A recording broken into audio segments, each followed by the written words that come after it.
Hi friends, Kanyakumari style ரொம்ப டேஸ்ட்டான மீன் கறி எப்படி வைக்கலான்னு பார்க்கலாம் வாங்க. ஒரு தேங்காயில் பாதி தேங்காய் எடுத்திருக்கேன். வேறு 5-6 சின்ன உள்ளி, சின்ன வெங்காயம் தான் சேர்க்கணும், பெரிய உள்ளி சேர்க்கக்கூடாது. 5-6 சின்ன உள்ளி போட்டுக்கிறேன். வேறு ஒரு தக்காளி, நல்லா பழுத்த தக்காளியில் ஒரு தக்காளி வெட்டி போட்டுக்கிறேன்.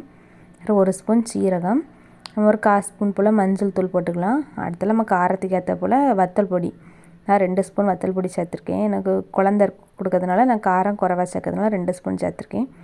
ஒரு 1/2 ஸ்பூன் மல்லித்தூள் அதையும் சேர்த்துட்டு நைஸாக பேஸ்ட்டாக அரைச்சிடணும். தண்ணி ஊற்றி நம்ம நைஸாக மிக்சியில் அரைச்சி எடுத்துக்கலாம்.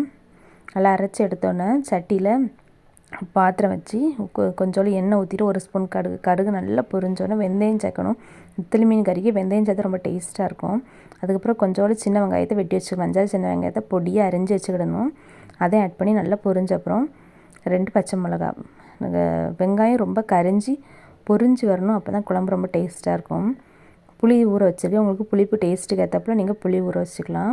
வெங்காயம் நல்லா பொரிஞ்ச அப்புறம் நம்ம கரைச்சி வச்சுருக்க புளியை ஆட் பண்ணி, அதுக்கப்புறம் நம்ம அரைச்சி வச்சுருக்க தேங்காய் பேஸ்ட்டு அதையும் ஆட் பண்ணிக்கணும். தேங்காய் பேஸ்ட் அரைச்சா மிக்ஸி ஜாரையும் கழுவி தண்ணி ஊற்றிக்கலாம். ஆல்ரெடி நெத்தலி மீன் கழுவி வச்சுருக்கேன்.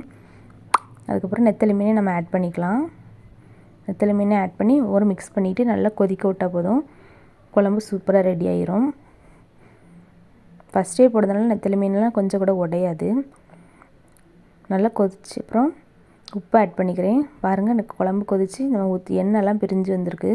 ரொம்ப டேஸ்டான நெத்தலி மீன் கறி சூப்பராக ரெடி ஆகிட்டு, போட்ட மீன் கொஞ்சம் கூட உடையவில்லை.